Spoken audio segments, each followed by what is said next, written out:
So today we will cover types of programming languages.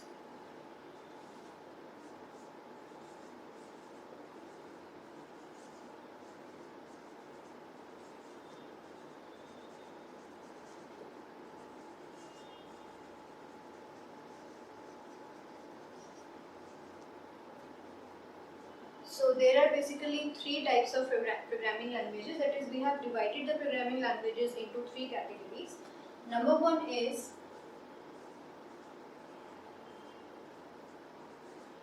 low level language,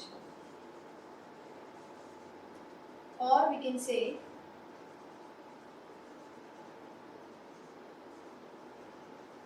machine level language. Number two is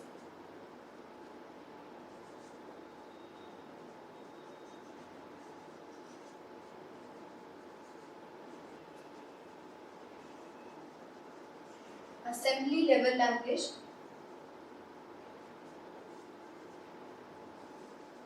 And third is high level language. So this is, we can say, MLL, that is machine level language. This is ALL, that is assembly level language, and HLL, that is high level language. So these are the three basic categories of types of programming languages. So first we will discuss what is a low level programming language or what is machine level programming language. See, programming languages का development ऐसा नहीं है कि सारी programming language एक साथ develop हो गई है. Day by day, years bye years, decade bye decade आपकी प्रोग्रामिंग लैंग्वेजेस का डेवलपमेंट हुआ है. तो सबसे पहले जो हम प्रोग्रामिंग लैंग्वेज यूज़ करते थे that is low level language और मशीन लेवल लैंग्वेज. हर एक टाइप की अपनी एडवांटेजेस हैं, अपनी डिसएडवांटेजेस हैं. So first we will discuss about the machine level language. See, machine level language, what is a machine? What is a device? See, computer is an electronic device or it is a machine which understands only one language, that is binary language. Binary language, binary मतलब two. So binary language मतलब इसमें ये सिर्फ दो term समझता है, either one or zero, or we can say either true or false, or we can say either on or off. Just like a switch. Switch में कितनी स्टेट्स होती है? फॉर एग्जाम्पल आपको फैन ऑन करना है, fan on करने के लिए आप स्विच को या तो ऑन करोगे, फैन को बंद करने के लिए आप स्विच को ऑफ करोगे. तो इलेक्ट्रॉनिक डिवाइसेस की जो स्टेट्स होती हैं वो दो ही स्टेट होती हैं, दैट इज ईदर ऑन और ऑफ. तो ऑन को हम समझ लेते हैं 1 और ऑफ को हम रिप्रेजेंट कर लेते हैं 0 से. तो बाइनरी लैंग्वेज जो होती है that is in the form of 1 and 0. तो आपका जो कंप्यूटर है, जो आपकी इलेक्ट्रॉनिक डिवाइस है, कंप्यूटर मशीन है, वो सिर्फ क्या समझती है? 1 और 0. मतलब आप उसको जितने भी इंस्ट्रक्शंस फीड करोगे वो सब किस फॉर्म में अंडरस्टैंड करेगा? ईदर 1 और 0, ईदर ट्रू और फॉल्स. इसके अलावा कंप्यूटर और कोई लैंग्वेज अपनी तरफ से नहीं समझता है. ठीक है. तो पहले क्या होता था, जो भी आपकी प्रोग्रामिंग लैंग्वेजेस थी, हमें कंप्यूटर को कुछ भी इंस्ट्रक्शन देना है, कोई भी टास्क हमें उससे परफॉर्म कराना है, वो सब हमें किस फॉर्म में देना होगा? मशीन लेवल लैंग्वेज के फॉर्म में. ठीक है. मशीन लेवल लैंग्वेज मतलब इन द फॉर्म ऑफ 0 एंड 1. जितने भी आप इंस्ट्रक्शंस दोगे वो सारे के सारे इंस्ट्रक्शंस किस फॉर्म में लिखे होंगे? 0 and 1. That is binary language. क्या बोलते हैं इसको? Binary language. तो अब इसकी कुछ एडवांटेजेस थी. एडवांटेजेस क्या थी? क्योंकि हम ऑलरेडी सारे इंस्ट्रक्शन 0 एंड 1 की फॉर्म में पास कर रहे हैं कंप्यूटर को, तो ऑब्वियसली जो मेरी प्रोसेसिंग स्पीड होगी सिस्टम की वो फास्ट होगी, क्योंकि हमें किसी टाइप की कन्वर्जन की ज़रूरत नहीं है. जैसा मशीन समझती है हम वैसे इंस्ट्रक्शंस उसको फीड कर रहे हैं. तो ये इसका सबसे बड़ा एडवांटेज था, that is the processing speed was very fast. But इसके कुछ डिसएडवांटेजेस थे. डिसएडवांटेजेस क्या थे? हर एक चीज़ को 0-1 की फॉर्म में समझना या याद रखना हमारे लिए पॉसिबल नहीं है, क्योंकि वी आर नॉट मशीन्स ना.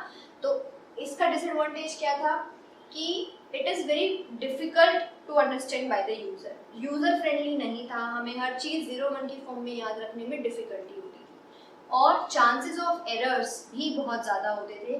क्योंकि फॉर एग्जांपल आपने कोई इंस्ट्रक्शन लिखा और उसमें कहीं पर आपको गलती से 0 की जगह आपने 1 कर दिया, तो उसका पूरा मीनिंग चेंज हो सकता है. सो दैट इज़ वाई इसमें चांसेस ऑफ एरर्स काफ़ी ज़्यादा होते थे. ठीक है. तो ये थी आपकी लो लेवल लैंग्वेज और मशीन लेवल लैंग्वेज। अब मशीन लेवल लैंग्वेज की डिफिकल्टीज को ओवरकम करने के लिए हमारे पास second category of programming language आई, that is assembly level language. Assembly level language में क्या हुआ, क्योंकि यहाँ पर तो हमें सब कुछ 0-1 की फॉर्म में याद रखना है, अब यहाँ पर कुछ सिंबल्स इंट्रोड्यूस किए गए। क्या इंट्रोड्यूस किए गए?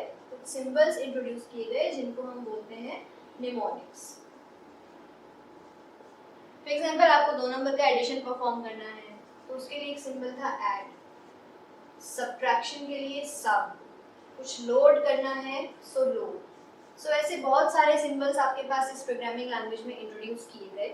तो इसका एडवांटेज क्या हुआ, ये प्रोग्रामिंग लैंग्वेज थोड़ी सी as compare to machine language थोड़ी ज़्यादा यूज़र फ्रेंडली हो गई, मतलब हमें इसको यूज़ करने में थोड़ी आसानी होने लगी, क्योंकि अब हमें हर एक चीज़ 0-1 की फॉर्म में याद नहीं रखनी है, हमें कुछ सिंबल्स याद रखने हैं, ठीक है। लेकिन अब बात करेंगे अगर हम इसकी डिसएडवांटेजेस की। एडवांटेज तो इसका हो गया कि यूज़र फ्रेंडली होगी, इसकी डिसएडवांटेज क्या होगी? पहली डिसएडवांटेज ये होगी क्योंकि अब हम जो इंस्ट्रक्शंस दे रहे हैं वो 0-1 की फॉर्म में नहीं दे रहे हैं, we are providing instructions in the form of symbol, ठीक है। इंस्ट्रक्शंस हम दे रहे हैं किसको? कंप्यूटर को, जो कि इलेक्ट्रॉनिक डिवाइस है, जो सिर्फ क्या समझता है? 0 और 1, ठीक। जबकि मैं ये इंस्ट्रक्शंस पास कर रही हूँ कंप्यूटर को, तो कंप्यूटर को ये कैसे समझ में आएगा कि ये हम क्या बोलना चाह रहे हैं, क्या करवाना चाह रहे हैं? वो तो हर चीज़ 0-1 में समझेगा। दैट मीन्स हमें अब जरूरत पड़ेगी एक ट्रांसलेटर की, जो कि जो हमने इंस्ट्रक्शंस दिए हैं उनको ट्रांसलेट कर सके 0 और 1 की फॉर्म। तो पहला डिसएडवांटेज क्या हुआ, यहाँ पर हमें अब एक ट्रांसलेटर की जरूरत पड़ेगी। दूसरा डिसएडवांटेज क्या हुआ, क्योंकि अब हम इंस्ट्रक्शंस 0-1 की फॉर्म में नहीं दे रहे, तो ये इंस्ट्रक्शंस पहले ट्रांसलेट होंगे 0-1 की फॉर्म में, तब ये कंप्यूटर को समझ में आएंगे। तो यहाँ पर प्रोसेसिंग स्पीड पर भी फर्क पड़ेगा। As compared to machine level language, assembly level language की प्रोसेसिंग स्पीड स्लो होगी, क्योंकि अब यहाँ पर जो ट्रांसलेशन वाला पार्ट है वो भी इंक्लूड हो गया। ठीक है। Next comes the high level language. High level language, अभी हम यहाँ पर जो प्रोग्रामिंग लैंग्वेज पढ़ने वाले हैं, that is C programming language, is a high level language. Python is a high level language. तो हाई लेवल लैंग्वेज में क्या होता है, अब देखो यहाँ पर कुछ सिंबल्स इंट्रोड्यूस किए गए थे, तो हमारा काम थोड़ा इजी हो गया था, लेकिन उतना भी इजी नहीं हुआ था कि हम हर चीज़ प्लेन इंग्लिश लैंग्वेज में अलोंग विद सम सिंटेक्स लिख सकें। तो वो फैसिलिटी हमें प्रोवाइड की गई हाई लेवल लैंग्वेज में, जहाँ पर for example high level language की अगर हम बात करेंगे तो C programming, C++, Python, etc. These all are the examples of high level language. क्यों बोल रहे हैं हम इनको high level language? इसका एडवांटेज क्या होगा, अब यहाँ पर आप जो अपना प्रोग्राम लिखोगे वो आप much closer to human language, for example हम इंग्लिश बोलते हैं, तो मच क्लोजर टू इंग्लिश आप एक प्रोग्राम इन लैंग्वेजेस की हेल्प से इनके रूल्स के अकॉर्डिंग लिख सकते हैं। तो इसका एडवांटेज क्या होगा, much user friendly as compare to assembly level language. हमारे लिए काम और आसान हो गया, क्योंकि अब हमें ये सिंबल्स भी याद रखने की जरूरत नहीं है, अब हमें अपने हिसाब से हम अपना प्रोग्राम मॉडिफाई कर सकते हैं। लेकिन इसका भी डिसएडवांटेज क्या होगा, अब क्योंकि फिर से हम जो इंस्ट्रक्शंस दे रहे हैं वो हम ह्यूमन अंडरस्टैंडेबल लैंग्वेज में दे रहे हैं, लेकिन कंप्यूटर तो अभी भी 0-1 समझता है। दैट मीन्स यहाँ पर भी हमें एक ट्रांसलेटर की जरूरत पड़ेगी, जो कि आपके हाई लेवल लैंग्वेज को मशीन लेवल लैंग्वेज में कन्वर्ट कर सके। तो ये इसका पहला डिसएडवांटेज हुआ। दूसरा डिसएडवांटेज क्या होगा, अब क्योंकि हमें ट्रांसलेटर की जरूरत पड़ रही है, ट्रांसलेशन का स्टेप परफॉर्म होगा, तो इस वजह से यहाँ पर इसकी प्रोसेसिंग स्पीड क्या हो जाएगी, स्लो हो जाएगी as compare to assembly level language and machine level language. So these are the 3 types of programming languages, low level language, assembly level language, high level language. तो हमें जिस पर फोकस करना है दैट इज सी प्रोग्रामिंग हम पढ़ने वाले हैं, and C programming is a high level language. Clear? So अभी यहाँ पर मैंने एक टर्म यूज की है दैट इज ट्रांसलेटर्स। ट्रांसलेटर की जरूरत हमें क्यों पड़ती है, जब हम किसी चीज को एक दूसरे फॉर्म में ट्रांसलेट करना है ना। तो जस्ट लाइक दैट हमें यहाँ पर अगर हम असेंबली लेवल लैंग्वेज में प्रोग्राम लिखेंगे तो उसके लिए ट्रांसलेटर की जरूरत पड़ती है। वैसे ही अगर हम सी प्रोग्रामिंग, जो मैं सी लैंग्वेज में अपना प्रोग्राम लिखूंगी, उसको कंप्यूटर को समझाने के लिए क्या करना होगा, हमें ट्रांसलेट करना पड़ेगा, तो उसके लिए हमें एक ट्रांसलेटर की जरूरत पड़ेगी। So now we will be focusing on the types of translators.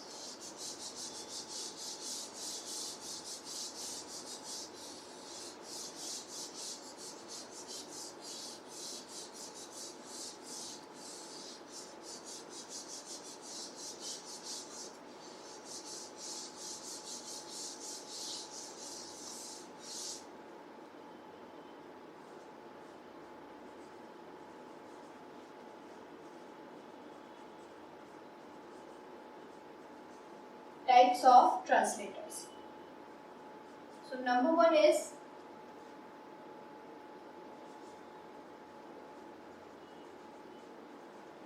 assembler. Number two is compiler.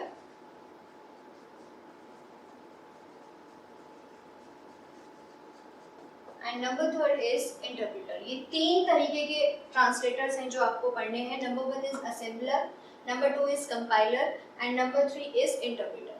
अब ये जो ट्रांसलेटर्स हैं ये कोई हार्डवेयर डिवाइस आपके पास नहीं होगी कि कोई डिवाइस है उसमें आप फीड करोगे तो वो ट्रांसलेट कर देगा. नहीं, these all are the softwares. ये तीनों क्या है, एक सॉफ्टवेयर ही है. मतलब ये एक तरीके का प्रोग्राम ही है जिनका काम क्या होता है, किसी चीज को ट्रांसलेट करना, प्रोग्रामिंग लैंग्वेज को ट्रांसलेट करना. किस फॉर्म में, मशीन लेवल लैंग्वेज में.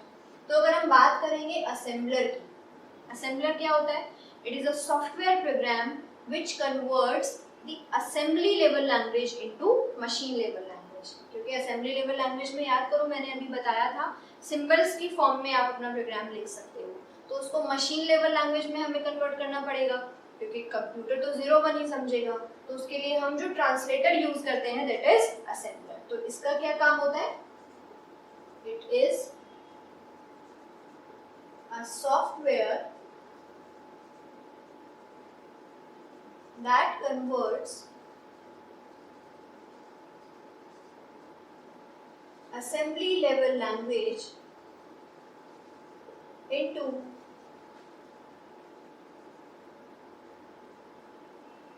machine level language. Clear? So assembler क्या होता है, it is a software program that converts assembly level language into machine level language. Next है आपका compiler. Compiler किस लिए यूज होता है, ये भी एक तरीके का ट्रांसलेटर ही है, लेकिन ये किस टाइप की प्रोग्रामिंग लैंग्वेज को कन्वर्ट करेगा, ये कन्वर्ट करेगा आपकी जो हाई लेवल लैंग्वेज है. फॉर एग्जांपल अभी हम यूज करेंगे सी प्रोग्रामिंग लैंग्वेज. तो सी प्रोग्रामिंग लैंग्वेज में हम किसका यूज करते हैं, कंपाइलर. तो असेंबलर सिर्फ असेंबली लेवल लैंग्वेज को कन्वर्ट करता है. कंपाइलर का क्या काम होता है, it is also a software that converts high level language, high level language into machine level language. ये किसको कन्वर्ट करता है, हाई लेवल लैंग्वेज को कन्वर्ट करता है मशीन लेवल लैंग्वेज में. नेक्स्ट हमारे पास जो टाइप ऑफ ट्रांसलेटर है दैट इज इंटरप्रेटर. ये भी क्या होता है, एक तरीके का ट्रांसलेटर है और इसका भी क्या यूज होता है, ये भी हाई लेवल लैंग्वेज को मशीन लेवल लैंग्वेज में यूज करता है. अब कंपाइलर भी हाई लेवल को मशीन लेवल लैंग्वेज में कन्वर्ट कर रहा है और इंटरप्रेटर भी हाई लेवल लैंग्वेज को मशीन लेवल लैंग्वेज में कन्वर्ट कर रहा है. दोनों का सेम काम है, तो दो अलग अलग चीजों की क्यों जरूरत पड़ी, दैट मीन्स इन दोनों में कुछ डिफरेंस होगा, है ना. कुछ लैंग्वेजेस कंपाइलर यूज करती हैं, कुछ प्रोग्रामिंग लैंग्वेजेस इंटरप्रेटर यूज करती है, वो उनके रिक्वायरमेंट के अकॉर्डिंग होता है. तो अगर हम बात करेंगे सी प्रोग्रामिंग लैंग्वेज की, तो सी प्रोग्रामिंग लैंग्वेज में हम यूज करेंगे कंपाइलर. अभी हम इन दोनों का डिफरेंस भी डिस्कस करेंगे कि कंपाइलर और इंटरप्रेटर में क्या डिफरेंस होता है. Clear? So these are the 3 types of translators. सबसे पहला है असेंबलर. एग्जांपल, ये आपका एक सॉफ्टवेयर प्रोग्राम है, असेंबलर है. असेंबलर के पास इनपुट क्या आएगा, इनपुट आएगा असेंबली लेवल लैंग्वेज का प्रोग्राम. ठीक है, वो असेंबलर के पास जाएगा, असेंबलर उसको किस में कन्वर्ट कर देगा, machine level language. Clear? Just like that ये आपका कंपाइलर है. कंपाइलर के पास क्या आएगा, program written in high level language. Compiler उसको किस में कन्वर्ट कर देगा, मशीन लेवल लैंग्वेज. वैसे ही यहाँ पर इंटरप्रेटर भी यही काम करेगा, हाई लेवल लैंग्वेज को मशीन लेवल लैंग्वेज में कन्वर्ट करेगा. ठीक है, तो अभी हम देखते हैं कंपाइलर और इंटरप्रेटर में क्या डिफरेंस होता है. हालांकि काम दोनों सेम कर रहे हैं, that is they are used to convert the high level language into machine level language, but what's the basic difference in the working of compiler and interpreter, वो हम अभी डिस्कस करते हैं. So next topic will be the difference between compiler and interpreter, the most important topic.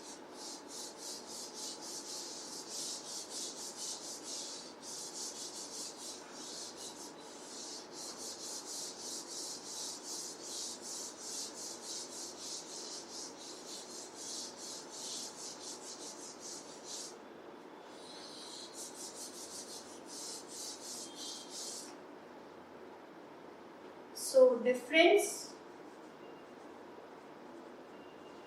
between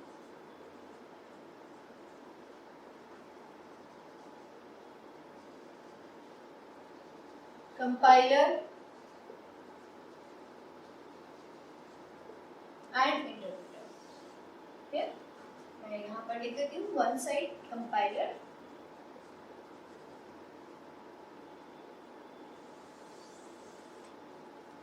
this is for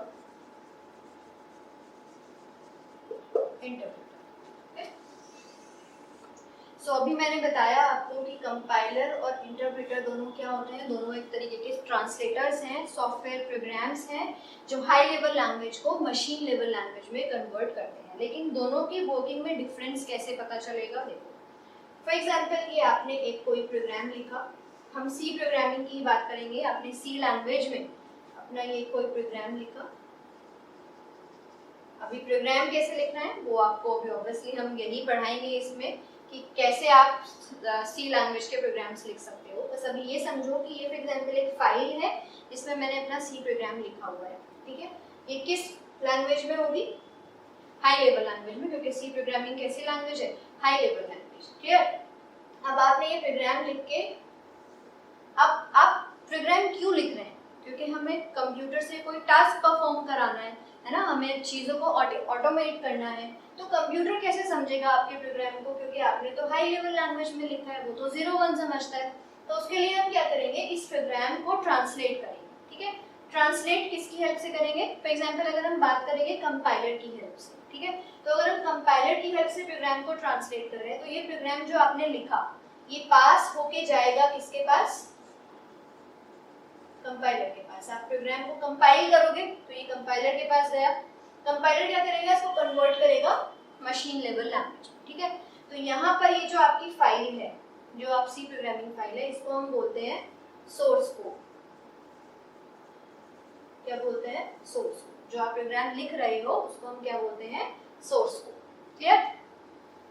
ये जो आप फिर जब कंपाइलर को आप ये फाइल पास करते हो, अपना सोर्स कोड पास करते हो, तो कंपाइलर इसको क्या करता है, ट्रांसलेट करेगा मशीन लेवल लैंग्वेज में। लेकिन ट्रांसलेट करने से पहले ये बीच में एक और फाइल जनरेट करता है, एक इंटरमीडिएट फाइल जनरेट करता है।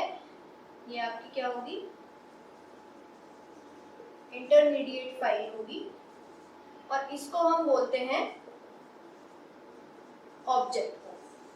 तो कंपाइलर एक इंटरमीडिएट बीच में एक फाइल बनाता है जिसको हम क्या बोलते हैं, ऑब्जेक्ट कोड। उसके बाद आपका ये कोड मशीन लेवल लैंग्वेज में कन्वर्ट हो जाता है। ये आपकी वर्किंग है किसकी, कंपाइलर, ठीक। पहला तो ये हुआ कंपाइलर। अब हम यही सेम प्रोग्राम अगर हम बात करेंगे इंटरप्रेटर के थ्रू, ठीक है। ये आपका प्रोग्राम लिखा हुआ है, सी प्रोग्राम है, ठीक है, सोर्स कोड है। इसको आपने कन्वर्ट करने के लिए पास किया इंटरप्रेटर के पास। तो कंपाइलर क्या करता था, एक इंटरमीडिएट फाइल भी जनरेट करता था जिसको हम क्या बोलते हैं, ऑब्जेक्ट कोड। लेकिन इंटरप्रेटर के केस में ऐसी कोई इंटरमीडिएट फाइल जनरेट नहीं होगी कि डायरेक्टली क्या करेगा, आपके सोर्स कोड को कन्वर्ट कर देगा, मतलब हाई लेवल लैंग्वेज को कन्वर्ट कर देगा लो लेवल लैंग्वेज में। तो पहला डिफरेंस क्या हुआ कंपाइलर और इंटरप्रेटर में, ये कंपाइलर है, ये इंटरप्रेटर है, दोनों हाई लेवल लैंग्वेज को मशीन लेवल लैंग्वेज में कन्वर्ट कर रहे हैं। लेकिन जो डिफरेंसेस हैं वो क्या है, पहला डिफरेंस ये होगा कि कंपाइलर के केस में एक इंटरमीडिएट फाइल जनरेट होती है जिसको हम क्या बोलते हैं, object code. Whereas in case of interpreter ऐसी कोई इंटरमीडिएट फाइल जनरेट नहीं होती है। फर्स्ट डिफरेंस इनके बीच में हुआ। दूसरा डिफरेंस, जब कंपाइलर आपके प्रोग्राम को ट्रांसलेट करेगा तो जो भी आपने लिखा होगा, जितनी भी स्टेटमेंट्स लिखी होंगी, जितनी भी लाइंस लिखी होंगी, उन सबको ये रीड करेगा, है ना। तो कंपाइलर क्या करेगा, इन सारी स्टेटमेंट्स को एक ही बार में रन करेगा, एक ही बार में रीड करेगा, स्कैन करेगा और ट्रांसलेट करेगा, मतलब in a single go. Whereas in case of interpreter, जितनी भी स्टेटमेंट्स लिखी हुई है, पहले वो सिर्फ इस लाइन, एक लाइन को स्कैन करेगा। अगर इस लाइन में कुछ एरर है तो वो बताएगा। जब तक आप इस लाइन के एरर्स को रिमूव नहीं कर दोगे तब तक इंटरप्रेटर सेकेंड लाइन पे मूव नहीं करेगा, ठीक है। उसी तरीके से जब तक आप हर एक लाइन को एकदम एरर फ्री नहीं कर दोगे तब तक वो दूसरी लाइन पर कभी जाएगा ही नहीं। Clear? Whereas in case of compiler वो सारी स्टेटमेंट्स को एक साथ कन्वर्ट कर देगा, ट्रांसलेट कर देगा और आपको आखिर में एरर बताएगा। तो इसके केस में आपको खुद ढूंढना पड़ेगा कि किस लाइन में एरर हो सकता है, जबकि इंटरप्रेटर के केस में ऐसा नहीं है, वो एक लाइन का एरर रिमूव करने के बाद ही सेकंड लाइन पे जा पाएगा। क्लियर? तो दूसरा डिफरेंस क्या हुआ? Compiler scan and convert the program in a single go, whereas interpreter scans the program line by line। ठीक है? तीसरा डिफरेंस क्या होगा? अभी मैंने बताया एरर्स को रिमूव करने वाली बात। एरर को रिमूव करने को हम बोलते हैं, एरर का मतलब होता है बग और एरर को रिमूव करना मतलब डीबग। ठीक है? तो डीबगिंग जो है वो कंपाइलर के केस में इजी होगी या इंटरप्रेटर के केस में इजी होगी? ऑब्वियसली इंटरप्रेटर के केस में इजी होगी, क्योंकि यहाँ पर हम एक लाइन से दूसरी लाइन पर तब तक मूव नहीं कर सकते जब तक आपकी पहली लाइन एरर फ्री ना हो गई। जबकि कंपाइलर के केस में आपको पूरे प्रोग्राम को बैक ट्रैक करना पड़ेगा, हर एक लाइन को चेक करना पड़ेगा, हो सकता है पता नहीं किस लाइन में एरर हो। तो डीबगिंग किसके केस में इजी होती है? इसके केस में। ठीक है?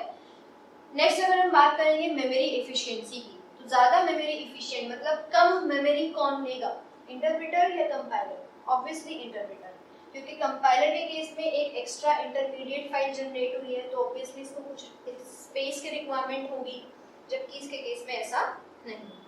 नेक्स्ट हम बात करेंगे स्पीड की, तो ज्यादा फास्ट कौन काम करेगा? ज्यादा फास्ट काम करेगा कंपाइलर, क्योंकि एक सिंगल गो में आपके प्रोग्राम को कन्वर्ट कर देता है। ठीक? तो पहले पॉइंट बाय पॉइंट हम लिखते हैं।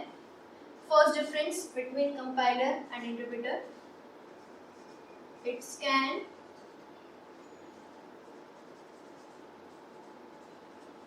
and convert the program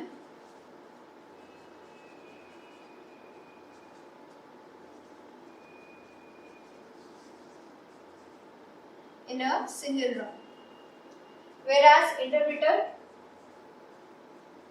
it scans and convert the program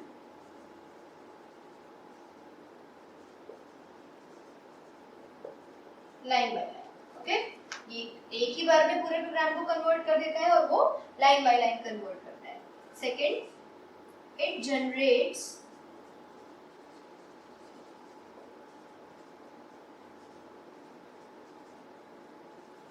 an intermediate file called as object code। इसमें क्या होता है? ऑब्जेक्ट कोड जनरेट होता है। Second point, no such intermediate code और फाइल इज जनरेटेड, इसमें ऐसा कोई कोड जनरेट नहीं होता है। Third is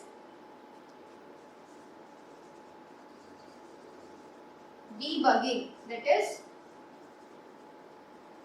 removal of error is difficult, whereas in case of interpreter debugging is easier, because इसमें हम एक लाइन से दूसरी लाइन पर मूव नहीं कर सकते जब तक आप पहली लाइन के एरर्स को रिमूव नहीं करोगे।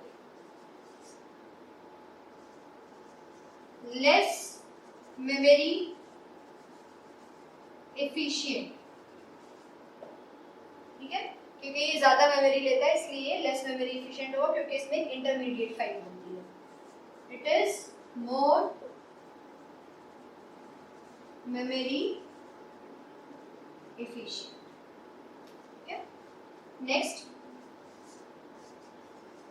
faster in speed,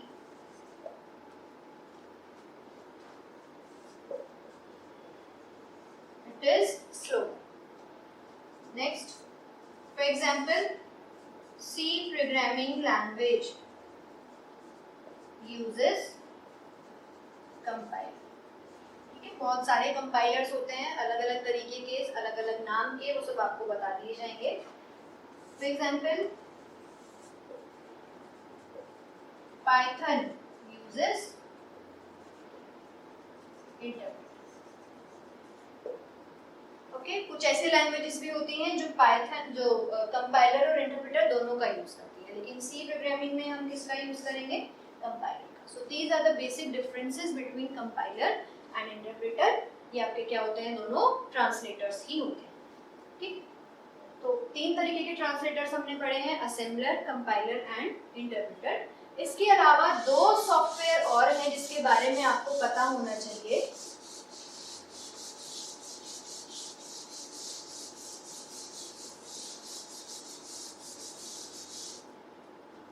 one is